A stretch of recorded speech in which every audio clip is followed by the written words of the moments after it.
Welcome to the third part of the SIListra video tutorial series. In this video we will explain specifics of the full example and the differences between the simple example. We'll start by first outlining the general structure, hence what is and what is not part of the full example. Then we will focus on the details of the full example, which includes safe communication via black channel, Init function, Cylic task function with its main part, the black channel merge. Please note, how to transform, check, build and link will not be explained in this video. For more information regarding this topic, please refer to the second tutorial video on how to build, linked in the video description. Generally, the structure of the full example tutorial is the same as outlined in the simple example video.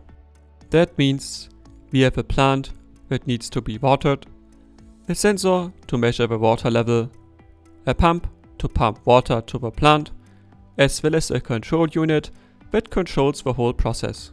However, unlike the simple example where we only had dummies for the communication between control unit and the pump as well as the sensor, this time a black channel protocol is used for the safe end-to-end communication between these components. Thereby, we want to achieve end-to-end safety, that is, to map any hardware failures that occur anywhere during the execution of the control unit into invalid black channel packets that are sent to the water pump. In order to do so, we need to discuss several stages in detail. First, input stage, which includes how to propagate received black channel packets safely into the two-channel code. Second, diversified processing stage, which contains the execution of both native and encoded channel. And third, output stage, which contains how to merge the results of both channels into a single black channel packet to be sent. And while other components are also important for the overall system safety, we won't discuss them in this tutorial video.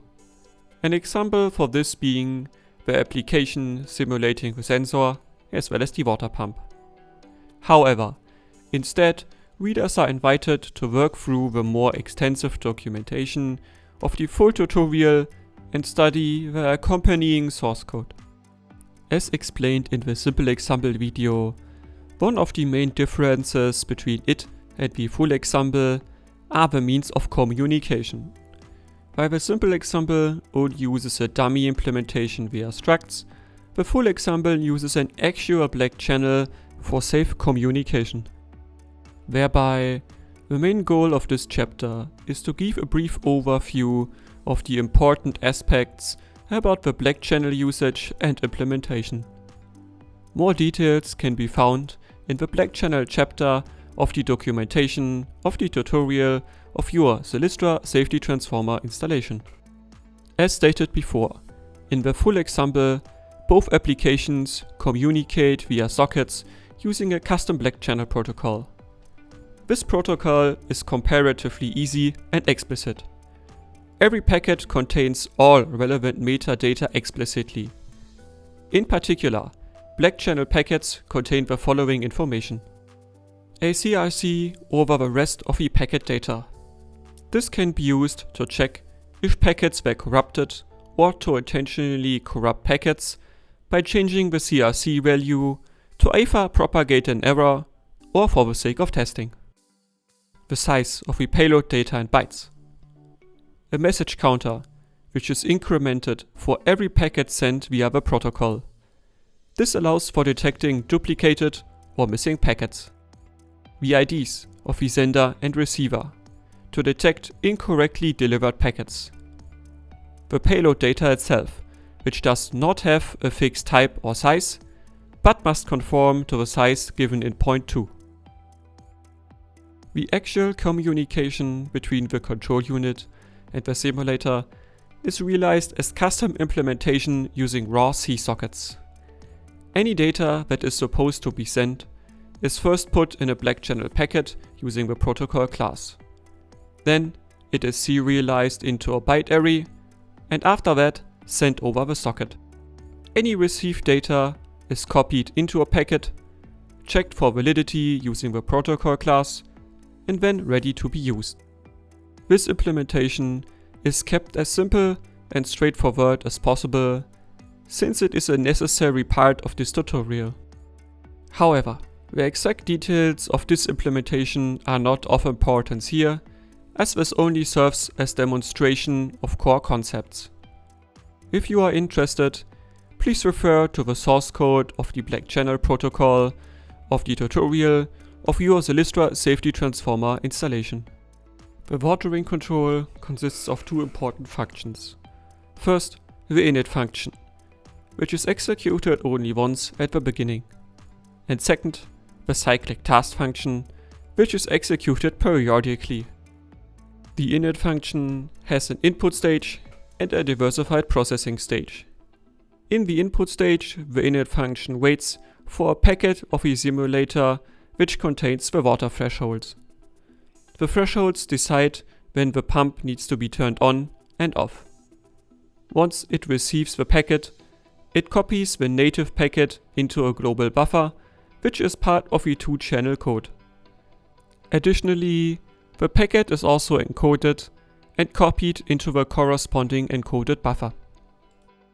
After that, the diversified processing stage starts. Here, the safety critical control init function is executed in the native and encoded channel.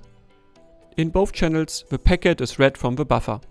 The return values of the native and encoded control init functions depend on the validity of the input packets.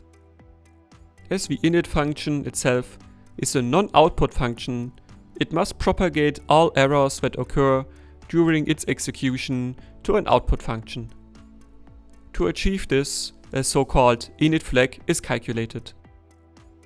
First, the following three values are added to the init flag: the native and the encoded result of the control init function, and then the CFC accumulator. If no error occurred during the execution of both channels, the actual values that are supposed to be added are known beforehand. Therefore, we can subtract these values from the init flag. If no errors occurred, the added and subtracted values will then cancel each other out. Therefore, depending on the value of the init flag, we know if an error occurred during the init function. The init flag is then used in the Cylic task function. Please note though, since it is unsafe to work with additions of 0, the calculations mentioned before are handled slightly differently in the actual program.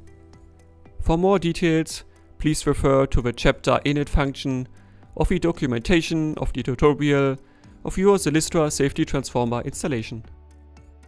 This brings us now to the Cylic task function. It contains the main functionality of the watering control. Thereby, it is structured similarly to the init function. That means it contains an input stage and a diversified processing stage. Additionally though, it encompasses an output stage that contains the black channel merge. In the input stage, the input packet is received, encoded, and copied into a native and an encoded global buffer variable. Then, in the diversified processing stage, the native control task and its corresponding encoded counterpart are executed. In both channels, first, the input packet is checked for validity. If the input packet is not valid, an invalid output packet is returned. Otherwise, the new water pump state is calculated. Lastly, an output packet is created in each channel with the new pump state. And last but not least, starts the output stage with the black channel merge.